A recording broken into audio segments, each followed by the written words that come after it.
Moni. Mene ndinalonjezera dzulo titakamba za speech kapena uthenga wa president wa dziko la South Africa Ramaphosa.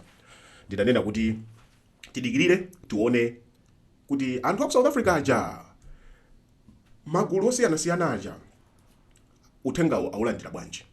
Ndiye ndipangaso video yokufotokozerani kuti padakali pano zikuoneka kuti aini akewo azilandira mwakuti.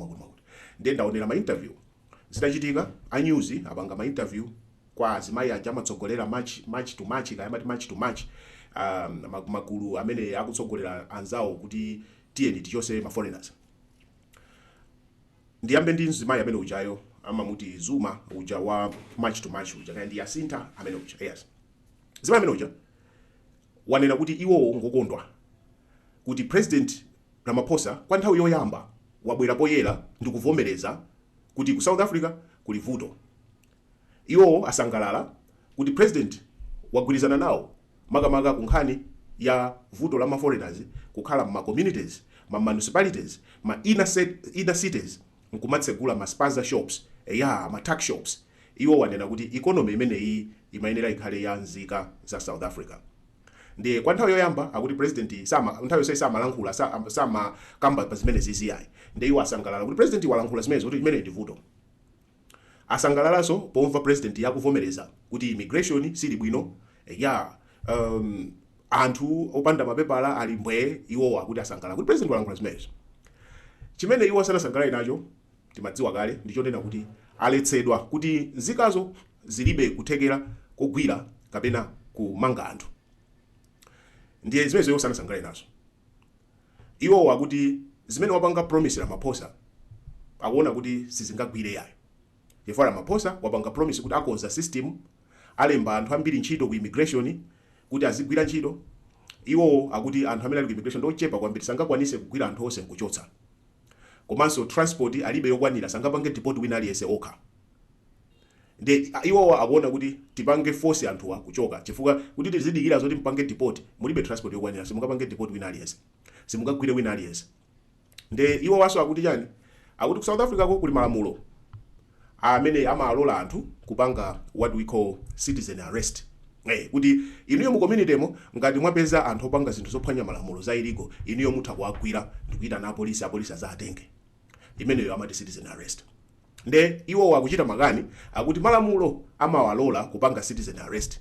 Nde iwo apitirizabe kupanga ma citizen arrest ama foreigners.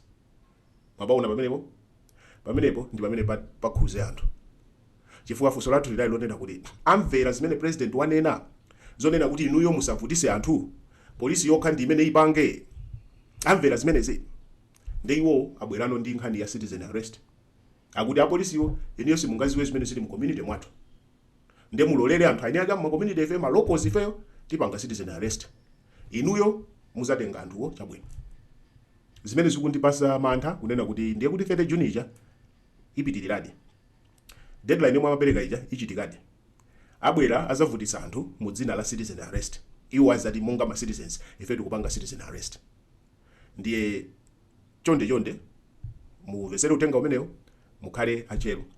Monga mene tinanenera ngati mukudziwa kuti mapepala adi mulibe chonde ndi bwino kusuntha kaye. Okay?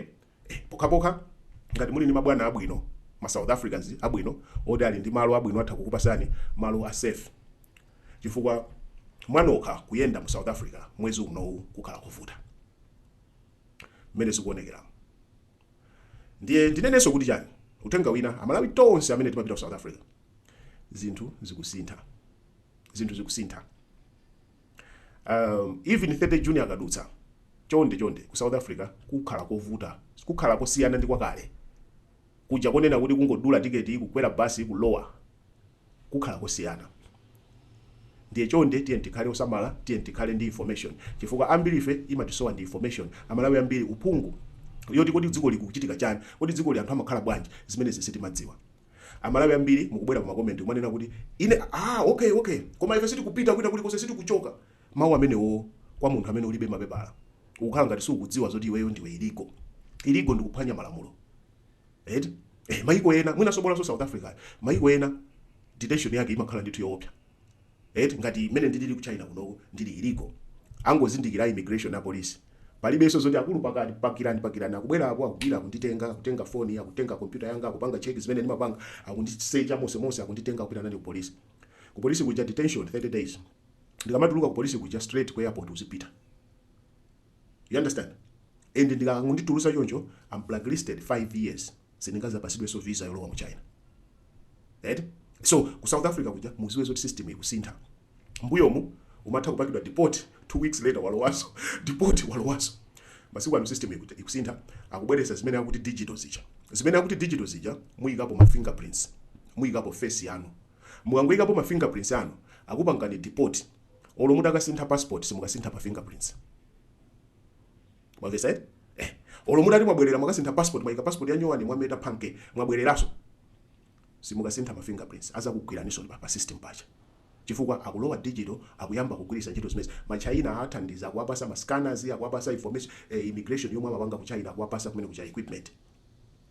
Mwaona yeah, so zinthu zikusintha ndifuna mungodziwa Malawi boma la Malawi tiyeni tilimbikire anthu athu tapezere zochita zosiyira school form 2 kuthawira ku South Africa izi sisakhalapo mpaka kalekale.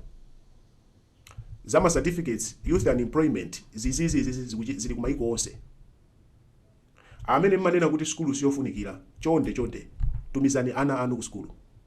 Chifukwa zosiyira skulu panjira kumati ndilowera ku Joburg tsogolo zilibe ndikubwerezaso zosiyira skulu panjira kulowera ku Joburg kutsogolo kulibe. Ife tinazichita makolo athu anazichita ana athu asazichite tiyende ana athu amalize skulu akhale ndi certificate. Chifukwa ku South Africa olo adanena kuti amalawi amene kubwerani koma mukhale ama work permit itu imayendera ma certificates.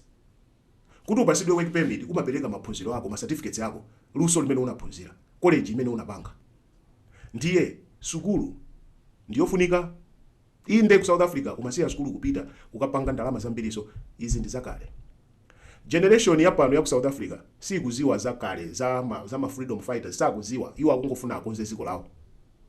Zoti yayi makolo athu anali kuno anapasidwa ma ID amagwira ku migodi makolo athu anathandiza. Generation yapano si kuziwa iwo akupanga zoti akonze ziko lawo lero.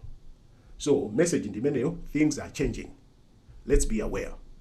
Malawi leaders, let's make our country kuti ikhale dziko lothandiza anthu ake kupeza zinchito. Ndine Nesta the Black Teacher, lole mbala bwino.